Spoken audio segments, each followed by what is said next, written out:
그러니까 지금 이 시체한 행위와 네. 입을 찢는 행위 자체가 안 맞아요.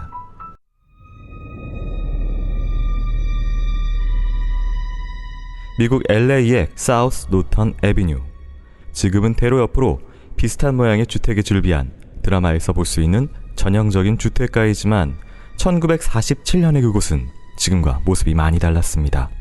전쟁이 끝난 지 1년이 훌쩍 넘어가고 있었지만 띄엄띄엄 지어져 있던 주택보다 공터의 면적이 훨씬 넓었고 공사가 더디게 진행되고 있었습니다. 1947년 1월 15일 오전 10시경 지역 주민인 베티 버싱어는 잔디밭이 있는 그녀의 회색 석고집을 지나 노턴 애비뉴를 따라 남쪽으로 걸어가는 중이었습니다. 그녀는 3살 배기 딸을 유모차에 태우고 남편의 신발을 수리하러 가고 있었는데 양옆으로 공터가 늘어선 길 위에 깨진 유리 파편들이 많아 주위를 살피며 조심스럽게 걷고 있었습니다. 그때 오른쪽을 힐끗 바라보던 베티는 공터의 잡초들 사이에 무언가 하얀색 물체를 봤습니다. 아주 하였어요. 너무 하얀색이어서 인공으로 만든 모형처럼 보였어요. 너무 하얗고 중간에 갈라져 있었는데 어느 가게에서 마네킹을 버린 거라고 생각했어요. 마네킹이라고 생각한 베티는 그 물체를 지나쳐 걸어갔지만 이내 이상한 생각이 들어 다시 그곳으로 갔습니다. 그리고 자세히 살펴보니 놀랍게도 검은색 머리카락을 가진 백인 여성의 알몸 시신이었습니다.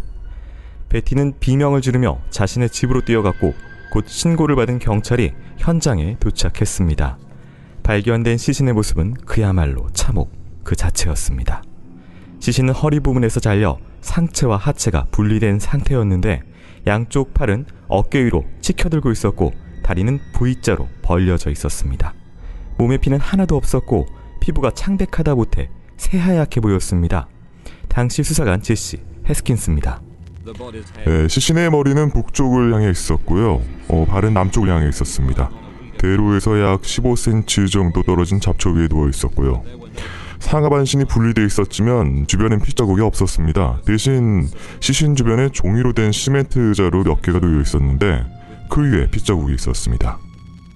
부검 결과 범인의 시신은 물로 깨끗이 씻은 후 유기한 것으로 밝혀졌습니다. 피해자는 시신으로 발견되기 10시간 이내 사망한 것으로 보였는데 온몸에 찰과상이 있었고 손목과 발목 그리고 목에 밧줄 자국이 선명했습니다. 범인이 시신을 훼손할 때 2번과 3번 요추 사이를 분리했기 때문에 허리뼈는 절단되지 않았고 내장은 12지장에서 절단되어 있었습니다. 그리고 절단된 피부에는 반상 출혈이 매우 미약하게 나타나고 있었습니다.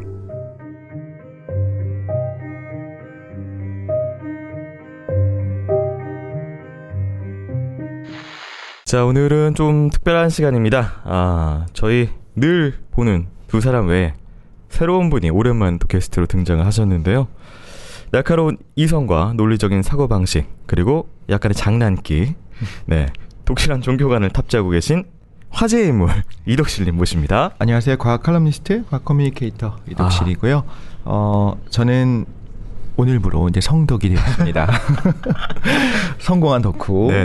그 크라임은 진짜 많이 들었고 이제 두 분이 있어서 이제 완벽한 방송에 괜히 제가 들어가서 누가 되지 않을까 걱정을 했는데 왜 크라임 듣는 분들이 그런 말씀 많이 하실 거라고 생각을 해요. 김PD 목소리를 듣고 입덕을 하고 그다음 배상훈 교수님의 어떤 분석을 들으면서 감탄을 하면서 이제 빠져들잖아요. 저는 거기에 와서 직접 그 대본을 읽으며 연기하는 모습까지 옆에서 보면서 신기해하고 있습니다. 자, 오늘 준비한 사건은요 1947년 1월 15일 미국 LA의 사우스 노턴 애비뉴에 훼손된 백인 여성의 시신이 발견되면서 시작이 되는데요. 먼저 이제 앞에서 제가 쭉 브리핑을 드렸어요. 어떤 상황에서 어떻게 발견됐고 이런 것들을 했는데 사실 처음 이제 뭐 청취자 입장일 수도 있고 독실님 들었을 때 뭐가 이제 눈에 들어오시던가요? 저도 이제 크라임을 듣다 보니까 얘가 뭔가 다르다라는 생각은 들더라고요. 그러니까 뭐 유기를 어떤 모양을 만들어 놨잖아요. 그냥 툭 하고 버리고 뭐 전 이 사진도 보고 있으니까 숨기려고 풀숲에다가 이제 한 것도 아니고 매장하려고 한 것도 아니고 보여주기식이라는 생각이 들었어요. 그래서 내가 이런 걸 할 능력이 있다. 잡아봐라. 약간 요런 걸까 생각이 들었고 이런 잔혹한 범죄를 처음 할 수 있나라는 생각이 들기도 했어요. 첫 범죄는 아닐 것 같다. 아닐 것 같다. 이게 가능한가. 그리고 그 시리얼 킬러라고 하면 네. 그 이후에 또 범죄가 나타나야 되는데 그것도 없잖아요. 유사범죄 보고된 게 알려진 건 없죠. 그렇죠. 그래서 그게 너무 이상하다 생각을 했어요. 네. 일단은 그 지나가는 주민이 발견할 정도로 그냥 노상이에요. 바로 옆에 차 다니는 도로가 있고 도로에 그냥 우리가 늘 붙어있는 옆에 있는 잔디라고 보시면 되는데 그곳에서 시신이 발견됐습니다. 선생님, 이 시신 발견된 모양, 위치 뭐 이런 것들을 통해서 무엇을 저희가 알 수가 있을까요? 일단은 발견자가 첫 번째 목격자라고 생각을 하고 이것은 이제 제가 늘 말씀드린 것처럼 일종의 디스플레이 형태일 거다. 네. 왜냐하면 그냥 툭 던져놨을 때는 이 모양이 나오기가 쉽지 않다. 상체는 가능해도 하체는 굴릴 수는 없는. 왜냐하면 아마 이거 굴려보면 알 겁니다. 이게 그건 아니면은 네. 갔다가 놨다. 그러니까 갔다가 놓으려고 하면은 한 사람이 필요하나 두 사람이 그 이상이 필요하나. 그리고 그 시간이 이 공간에 사람들이 발견될 수 없는. 근데 밤에 했다고 하면 조명이 있어야 되면 이게 가능하냐? 빨리 던져놓고 가는 것이 아니라 네. 충분한 시간을 가지고 정교하게 한쪽으로 치우친 방식으로 이 방식이죠. 이렇게 방식이죠. 이렇게 마치 수신호 하듯이 이걸 어떤 의미를 가지고 이건 종교적 의미일 수도 있고 그런 부분에 대해서 고민을 해봐야 되는. 네. 그러니까 단순히 그냥 툭 던지고 간 건 아니다. 저희가 계속해서 뭐 어쨌든 이게 워낙 끔찍하고 여러 해선이 있기 때문에 길게 얘기를 하겠지만 가장 눈에 띄는 건 사실 상반신하고 하반신이 분리되어 있고 그럼에도 불구하고 한 곳에 약간의 좀 그러니까 마치 이게 분리되어 있다라는 것 정도만 인지될 정도로 한 15에서 30cm 정도 사이를 띄워놓고 이렇게 디스플레이 되어 있는 상태란 말이에요.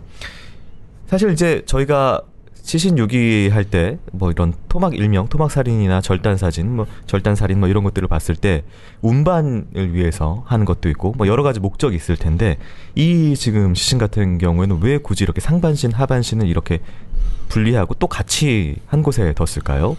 이거는 유기 목적은 아닌 것 같아요. 유기의 용이성은 아닌 것 같아요. 유기의 용이성이라고 보면 팔다리 자르겠죠. 팔다리 자르는 건 쉽지만은 이것은 정확히 보면 건 자른 건 아니에요. 네. 요추와 요추 사이에 디스크를 분리해낸 거예요. 정확히 말하면. 네. 그러니까 엉덩이 뼈 사이를 분리해낸 거기 때문에 이거는 토막 냈다고 한다는 개념하고는 다른 거거든요. 네. 그러니까 그거를 충분히 인지하고 있다고 하면 그건 유기의 용이성 때문에 그런 거 이건 매우 의도적인 부분이 있다는 거죠. 지금 또 한 가지 지금 시멘트 자루 뭐 이런 것도 발견됐는데 사실 현장에서 피가 안 발견된 상황에서 유일하게 피가 나왔다고 한 게 형사의 관계자의 말에 따르면 시멘트 자루였단 말이에요. 그래서 독신은 혹시 이 시멘트 자루에 관련돼서 무슨 좀 추론이나 이런 거 해보신 적 있으실까요? 굴리면 다리가 모아져야 되잖아요. 네. 그럼 이 모양을 하려면 차에서 일단 꺼내서 어딘가 놔뒀겠죠. 네. 뭐 방수포를 깔고 그 위에다 올려놓은 게 아니면 물건을 들어 올리고 이거 할 때 네. 바닥에다 놔두는 것보다 좀 높은 곳에 놔두면 우리가 좀 용이하잖아요. 네. 그래서 그냥 거기다가 잠깐 이제 차에서 빼서 올려놨다가 네. 두 개로 나눠져 있으니까 네. 일단 거기 이제 버퍼 같이 잠깐 올려놨다가 하는 과정에서 묻지 않았나라는 생각이 들어요. 그러니까 그게 큰 의미는 아닐 거라는 생각이 들긴 하거든요. 네. 전제는 그겁니다. 네. 당시에는 혈액형 정도밖에 확인을 못해요. DNA 방법이 없었어요. 네, 네. 47년이니까. 네. 그러니까 그 치멘트 포에 묻은 피가 이 여성 피해자의 피인지는 모르는 거예요. 확실히 모르죠. 모르고. 네. 그러니까 근데 문제는 제가 불균형하다는 것은 네. 이 시체는 물에 담궈갖고 시체의 피를 마치 그 도축장의 고기에서 피를 쭉 빼듯이 다 뺐어요. 네. 뺐으면 피가 남을 리가 없어요. 네. 남으면 안 되죠. 네. 근데 문제는 이것의 피의 농도를 다시 계산해야 되는 건 왜 그러냐면 애초에 그 내장을 꺼내 갖고 별도로 이동을 시켰다고 하는 건가 아니면 여기서 뭔가 작업을 다시 한 건가? 그러니까 이런 것들이 이 범인의 심리적 상태를 얘기해 주는 거거든요. 네. 그것을 구분하는 것은 네. 이 사람이 아까 독실님 말씀드린 것처럼 경험치가 있는지 네. 아니면 이것에 대한 어떤 의미 부여를 진짜 자기가 뭐 예술성이라고 하는 말도 안 되지만 네. 그런 의미를 부여한 건지 고심을 한 건지 여기 이 공간 내에서 그런 것에 대한 어떤 인상을 줄 수 있는 거죠. 여기서 이게 사실 뭐 손목하고 발목에 묶인 흔적이 명확하게 있었고 목에도 있고 그다음에 이제 찰과상 뭐 이런 것들이 있고 그다음에 뭐 절개 뭐 이런 것도 있었는데 이게 어떤 고문의 뭐 이런 건지 지금 상황으로 봐서는 네. 이게 실제로 고문인지 단순히 결박한 다음에 죽이고 그 다음에 시신에서 훼손한 건지를 구분해야 돼요. 네. 저는 이게 후자 같다는 생각이 들어요. 이게 왜냐하면 별도의 고문이 있었다고 하면은 이 얼굴 쪽이라든가 다른 쪽에 상당히 심한 뭔가가 있어야 되는데 이거는 이거 상처 부위 빼고는 깨끗해요. 네. 그거는 사실 고문이 있었다고 볼 수는 없다는 거예요. 그래서 네네 알겠습니다. 지금 이게 뭐 더 정보가 있어야지 저희가 자세하게 이 범죄의 심리와 범인에 대해서 좀 추론할 수 있을 것 같아서요. 조금 더 다른 공격 흔적에 대해서 듣고 돌아오도록 하겠습니다.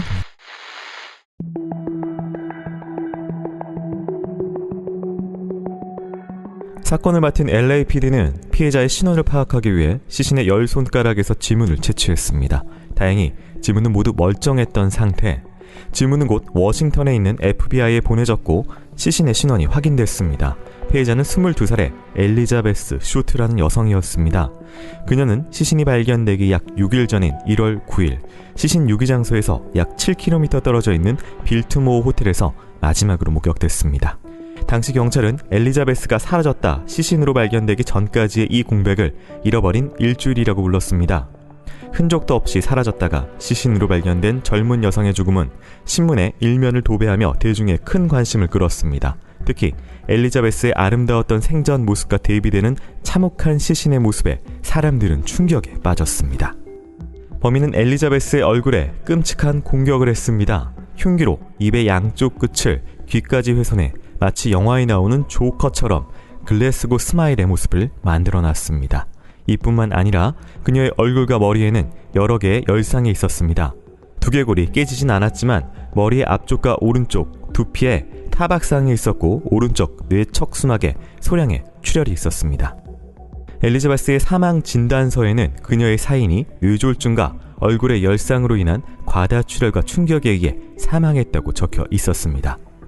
시신의 항문관이 약 4.4cm 정도 팽창되어 있어 성폭행을 당했을 가능성도 제기됐지만 몸 어디에서도 정액은 찾지 못했습니다.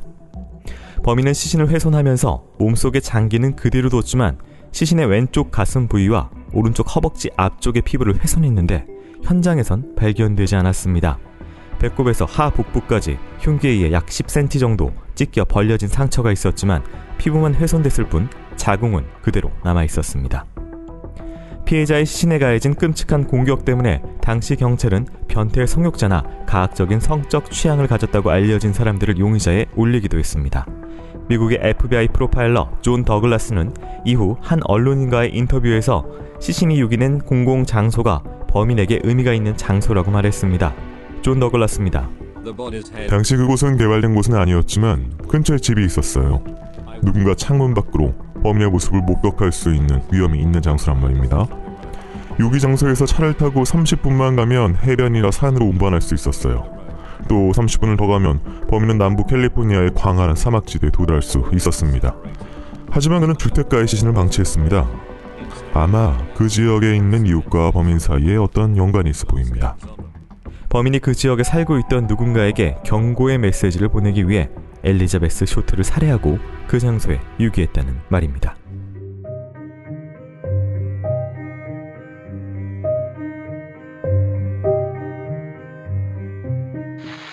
네, 이 당시에 블랙 달리아라는 사건명으로 불려서 지금까지 이 사건명으로 불리고 있는데요. 또 이 사건 관련해서 언론 보도 관련된 이야기는 안 할 수가 없는데 네.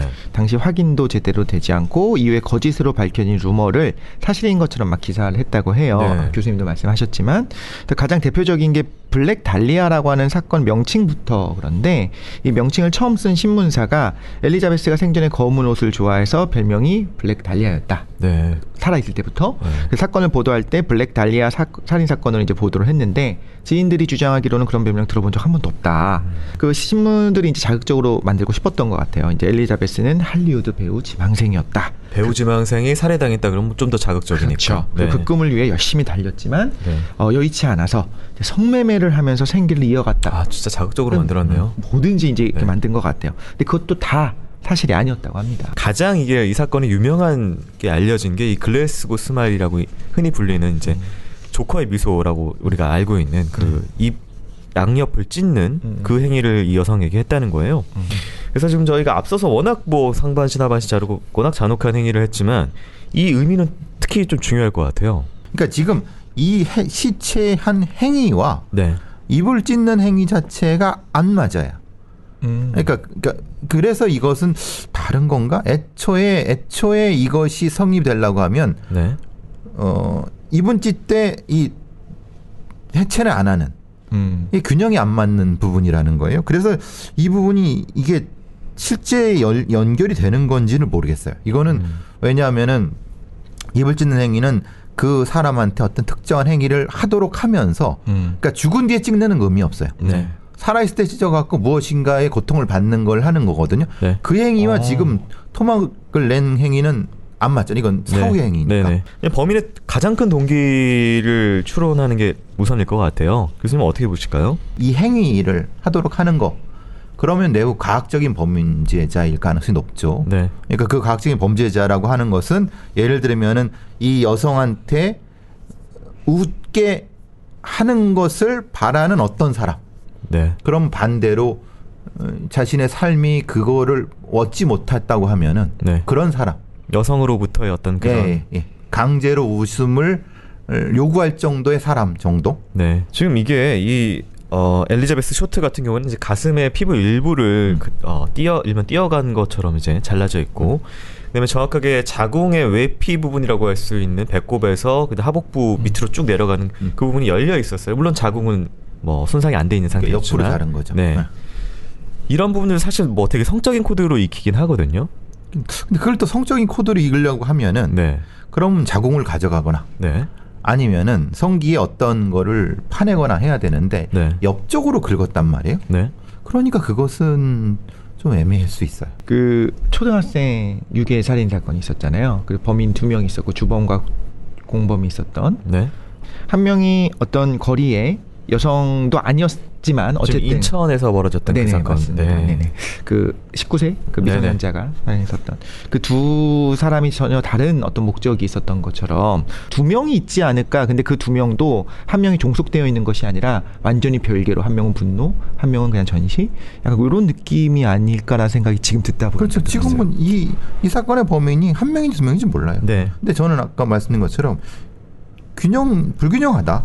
그럼 한 명이라고 단정할 수는 없다. 혹시 교수님 그 정신분열이라고 하는 조현병 같은 경우에는 뭐 여러 가지 2가지 혹은 3가지 어떤 인격들이 들어와 있을 수 있잖아요. 그래서 불균형한 경우가 있냐? 그럴 수 있는지. 근데 문제는 그건 불균형하죠. 불균형한 건데 이것은 각각이 완전한 거죠. 분리가 되어 있다. 네, 그렇죠. 그건 아니죠. 지금 이제 존 더글라스는 워낙 그 전설적인 FBI 요원이고 네. 이제 90년에 했던 인터뷰입니다. 한참이 지나서 그러니까 굉장히 과거의 40년 사건을 지난 거죠. 네. 회고하면서 다시 자기가 분석을 해봤는데 장소 이야기를 해요. 이 장소가 사실은 이제 가운데 도로가 있고 양쪽에 이제 잔디 바로 옆에 이제 집들이 있는 곳이에요. 한마디로 그러니까 뭐 띄엄띄엄 물론 있긴 하지만 집이 주변에 집이 있는 곳에 이거를 유기를 하고 갔단 말이에요. 그렇기 때문에 이 장소가 왜 굳이 조금만 더 어차피 차로 유기한 것처럼 보이는데 좀만 더 나가면 유기할 수 있는 많은 장소가 있음에도 불구하고 굳이 여기에 이렇게 유기를 했다. 의미가 있을 것이다. 그러니까 뭔가를 보여주려는 행위잖아요. 그럼 보여주려고 하면은 볼 수 있는 사람이 있어야 되잖아요. 그러니까 볼 수 있는 사람이 있는 곳에 했지만 그것도 아주 집들이 촘촘히 있는 데가 아니라 뜨문뜨문 아마 개발되기 전일 거예요. 네네. 집이 있고 어떤 데는 없고 이런 형태니까 그건 사람들한테 보라고 한 거죠. 흔히 말하는 그 멕시코의 어떤 카르텔 사람들이 이제 전시를 하잖아요. 네. 경고의 메시지를 주기 위해서 굉장히 잔혹하게 하고 이제 고문을 하지만 여기서 이제 고문의 흔적은 거의 없다라고 했을 때 네. 그런 면에서 일종의 해결사가 와서 한 거일 수도 있겠다는 생각이 들었어요. 왜냐하면 그 후에 탁 사라졌잖아요. 유기 부분. 네. 네. 그러니까 그것을 구분을 해야죠. 네. 그러면 엘리자베스 쇼트가 왜 이 지역의 연관성 네. 그리고 이 연관성만이 아니라 이 사람의 외모적 연관성. 그러니까 단순히 차용했을 수도 있다는 거예요, 범인이. 그리고 아까 독실님 말씀하신 것처럼 이 사람은 관련인데 이 사람이 입고 있던 옷이라든가 네. 이 사람의 나이대가 경고를 줄 만한 어떤 사람과 연관이 된다. 그럴 수 있죠. 그러니까 부분을 띄워봐야 돼요. 쇼트라고 하는 사람의 인격을 보면 안 되는 거죠. 네. 네. 알겠습니다. 자, 그렇다면 지금부터 이 사건 관련된 용의자들 그다음에 이후에 굉장히 많은 전화가 쇄도하기 시작하는데 그 부분 살펴보도록 하겠습니다.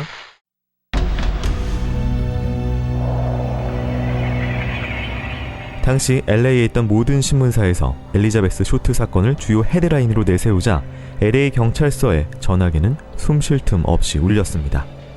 자신이 살인범이라고 고백하는 사람들과 자신의 가족 혹은 지인이 살인범일지 모른다는 제보 전화들이었습니다. 초동 수사 때만 경찰에 살인범이라고 자수한 사람이 약 60여 명이었고 이후 수사가 길어지며 그 숫자는 몇백 명으로 늘어났는데 대부분 거짓 자백이었습니다. 자신이 범인이라고 주장하는 사람들은 LA에 있는 여러 신문사에도 전화를 하거나 편지를 보내왔습니다. 이 편지들은 주로 신문이나 잡지에서 오려낸 단어들을 붙여 만든 것들이었습니다. 신문사로 연락을 해온 사람 중 혐의점이 짙어 보이는 인물도 있었습니다.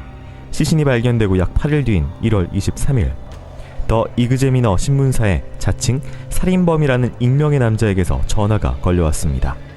그는 신문 편집장에게 사건을 전달하는 신문들의 내용과 방식에 화가 났다고 말하면서 자신이 살인범이라는 걸 증명하기 위해 엘리자베스의 소지품을 직접 보내겠다고 했습니다. 그리고 다음날 신문사는 익명의 발송인으로부터 소포를 받았는데 엘리자베스의 출생 증명서와 명함, 사진, 그리고 표지에 마크 한센이라고 적혀있는 주소록 하나가 들어있었습니다. 실제 이 주소록은 엘리자베스가 생전에 사용하던 것이었습니다. 그리고 묘하게도 소포가 신문사에 도착한 그날 시신 유기 장소에서 불과 몇 킬로미터 떨어져 있던 어느 거리의 쓰레기통에서 엘리자베스의 핸드백과 신발이 발견됐습니다. 경찰은 이 익명의 소포 발신자를 찾을 수는 없었지만 보내온 주소록 표지에 적혀있던 마크 한센이 유력한 용의자로 떠올랐습니다. 그는 엘리자베스가 일했던 나이트클럽의 사장이었는데 자신이 가지고 있던 집 중 하나를 자신의 여자친구와 엘리자베스가 같이 사용할 수 있게 해줬습니다. 엘리자베스는 실종되기 전날인 1월 8일 한센에게 전화를 걸었는데 이게 그녀의 생전 마지막 통화였습니다. 전화 통화 내용은 알려져 있지 않으나 그는 당시 조사를 받을 때 통화 내용에 대해 거짓말을 한 것으로 기록되어 있습니다. 한센은 엘리자베스에게 매번 잠자리를 하자고 유혹했으나 거절당했고 이걸 살해 동기로 봤습니다. 미국에서 나이트클럽을 운영하던 한센은 스웨덴인이었는데 미국으로 건너오기 전 스웨덴의 의학학교에서 외과 전공을 하고 있었습니다. 경찰은 그를 주요 용의자로 봤지만 수사를 더 깊게 하거나 기소되지는 않았습니다. 이와 관련된 묘한 사실이 하나 있습니다. 한센은 종종 자신의 할리우드 허숙집에서 비밀 파티를 열었는데 LA 경찰국 소속 직원들이 파티에 참석했습니다. 한센은 할리우드 대로에 포드 링컨과 머큐리 자동차 매장도 가지고 있었는데 한센의 파티에 참석했던 LA 경찰국 직원들이 링컨 자동차를 타고 시내를 돌아다니는 모습이 목격되기도 했습니다.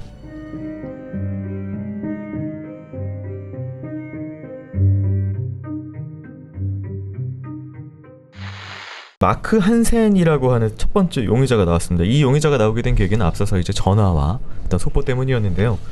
지금 익명의 전화가 왔고 내가 직접 보내겠다 마음에 안 든다 그리고 나서 진짜 뭐가 왔는데 거기에 출생 증명서, 명함, 사진 그리고 마크 한센이라고 적혀있는 주소록 하나가 들어있어요.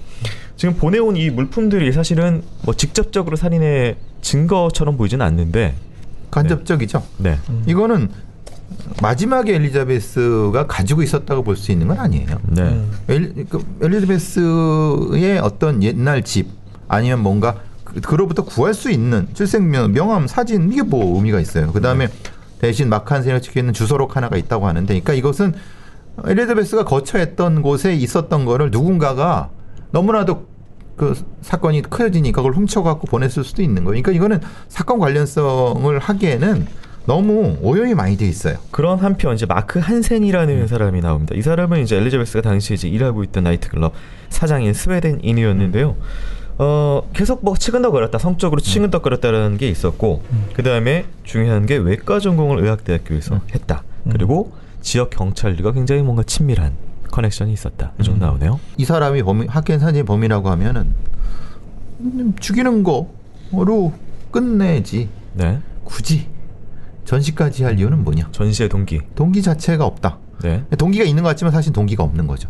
왜냐하면 자기가 이 정도의 부를 가지고 있고 관계도 많은데 굳이 별거 아닌 여자 때문에 자기가 이것을 위험을 부담하나? 그것도 이제 뭐 특별하게 돈을 가진 사람도 아니고 이 엘리베 쇼트 같은 경우는 거기서 일하는 사람인데 그런 여자는 쉽게 구할 수 있는데 네. 감히 네가 나를 거부해라는 감정까지는 뭐 들 수는 있으나 그러면 팼겠죠. 네. 그래서 얼굴 사귀거나 완전히 그 뭐 고문이라든가 아니면 그 감정선이 드러나겠죠. 네. 근데 감정선이 없잖아요. 찢은 거밖에 없잖아요. 입 찢은 거 네. 외에는. 네. 그러니까 근데 입 찢은 것과 이 둘 관계가 무슨 의미가 있죠? 관련이 없잖아요. 제가 딱 꽂히는 부분은 오히려 그 비밀 파티라고 하는 거고 당시 어떤 뭐 마약 같은 것들도 분위기. 연관이 되지 네. 않았을까라는 생각이 들어서 그래서 이제 논란이 되는 거는 네.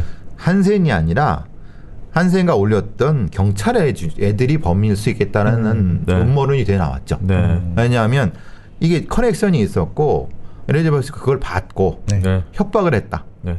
경찰들을.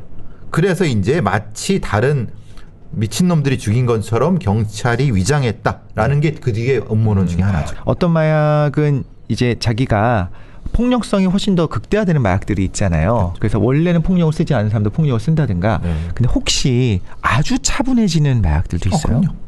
두 가지죠. 진정 효과가 있는 마약이 있고 네. 흥분 효과가 있는 마약 두 가지 있죠. 그거를 칵테일에 쓰는 경우도 있어요. 섞어서. 네. 네.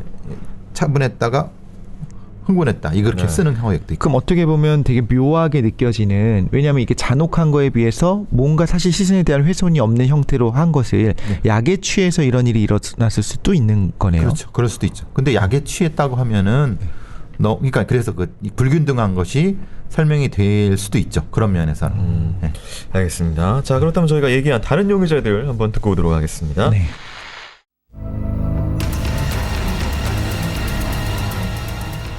주요 용의자였던 마크 한센의 주변 인물도 유력한 용의자로 떠올랐습니다. 그는 패트릭 오레일리라는 남자로 나이트클럽의 사장인 마크 한센을 통해 엘리자베스와 알고 지내던 의사였습니다. 오레일리는 강력 범죄 전과가 있었는데 자신의 비서를 모텔로 데려가 성욕을 채우기 위해 때리고 흉기를 휘둘러 숨지게 한 혐의였습니다. 그리고 오레일리의 오른쪽 가슴은 알 수 없는 이유로 외과적으로 제거되어 있었는데 엘리자베스의 시신이 훼손된 모습과 비슷했습니다. 하지만 오레일리는 강력 범죄를 저지르고도 얼마 뒤 사회로 다시 나왔고 엘리자베스 사건에서도 적극적으로 기소되지 않았는데 그는 LAPD 국장의 딸과 결혼한 전력이 있었습니다. 기소되지 않았던 오레일리와 달리 이번 용의자는 경찰이 적극적으로 조사하고 체포했던 남자였습니다. 그는 27살의 작가 지망생이자 전직 장의사 조수였던 레슬리 딜런이었습니다. 딜런은 LA 경찰국의 정신과 의사인 드리버 박사에게 편지를 보내왔는데 트루 탐정이라는 잡지에서 블랙 달리아 사건에 대해 읽었다며 사건에 관한 자신의 이론을 편지에 적었습니다. 그는 이 사건을 주제로 책을 집필하려고 한다며 가학적인 성폭행에 대해 강한 관심을 드러냈습니다. 딜런은 박사에게 자신의 친구인 제프 코너스가 이 사건의 유력한 용의자라고 주장하면서 사건의 디테일한 상황에 대해 언급했습니다. 딜런과 편지를 몇 번 주고받은 박사는 딜런이 친구라고 주장하는 제프 코너스가 실제로 없는 사람이고 알려지지 않은 범행 내용까지 자세히 알고 있는 딜런을 실제 범인일 거로 추정해 LA 경찰과 함께 그를 체포했습니다. 하지만 딜런을 조사하던 중 그가 친구라고 주장한 제프 코너스가 실제 살아있는 사람이라는 게 밝혀집니다. 코너스는 엘리자베스가 생전에 즐겨 찾던 식당 컬럼비아 스튜디오의 관리인이었습니다. 어쨌든 딜런은 증거가 없이 풀려났지만 그는 엘리자베스가 실종된 날로부터 시신으로 발견된 날까지 증명된 알리바이가 전혀 없었습니다. 마지막 용의자는 당시 LA에서 성병 전문 의사로 일하고 있던 조지 호델 박사였습니다. 그는 사건이 벌어지고 2년 뒤 주요 용의자로 이름을 올렸는데 자신의 14살 된 딸 타마르를 성폭행한 혐의로 경찰에 신고됐기 때문이었습니다. 3명의 용의자가 닥터 호델이 딸에게 성범죄를 저지르는 장면을 목격했다고 주장했지만 그는 결국 증거 불충분으로 재판에서 무죄를 선고받았습니다. 하지만 경찰은 그를 엘리자베스 살인사건의 용의자로 비밀리에 조사하기 시작했습니다. 닥터 호델의 비서가 1945년에 약물 과다 복용으로 사망했는데 그때 호델이 그녀를 살해한 혐의로 조사받았던 겁니다.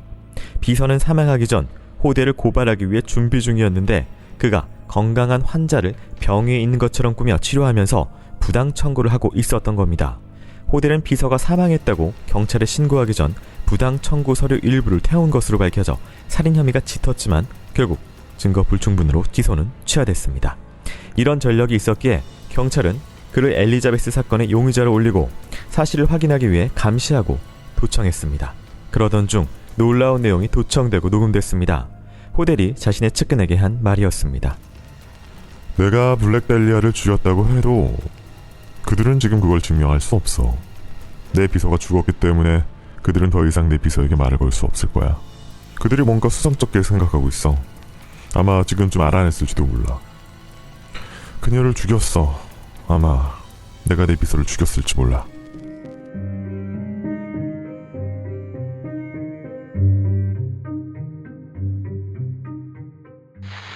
용의자가 워낙 많았는데요. 그 중에서 저희가 좀 강력하게 의심을 받는 3명만 좀 추려가지고 좀 가져왔습니다. 먼저 마크한센의 절친이라고 알려져 있는 닥터 오레일리 의사입니다. 뭐 성적으로 굉장히 막 가학적인 이런 모습들도 있고 여러 가지 의혹점이 있는데 LAPD 국장 딸하고 결혼했던 것 때문에 뭐 기소나 이런 것들이 진행이 안 됐습니다. 이 사람은 의혹점 어떻게 보실까요? 오레일리 같은 경우에는 나쁜 놈이죠. 그렇죠? 네. 그 흉기를 휘둘러서 숨지게 한 혐의도 있고 비서에 대해서. 그런데 이제 오른쪽 가슴에 알 수 없는 이유로 외과적인 제거 그 피부가 제거가 되어 있었는데 엘리자베스의 시신도 비슷하게 됐다고 했잖아요. 이 사람. 그리고 이 사람의 친구인 한센은 주소록이 있는 거. 누군가가 이 둘에게 오히려 경고를 하려고 한 게 아닌가. 아까 교수님 말씀하셨던 것처럼 경고의 의미로서 여기다 전시를 해놨을 수 있다고 했잖아요. 네. 봐봐, 내가 너네를 언제든지 어떤 이유로든 간에 이렇게 할 수 있어 라고 하는 거였을 수도 있겠다. 그래서 엘리자베스의 가슴 부분에 피부를 절개한 것도 일부러 이제 만들어 놓은, 오레일리랑 똑같게 만들어 놓은 게 아닐까 생각이 순간 들었고요. 네.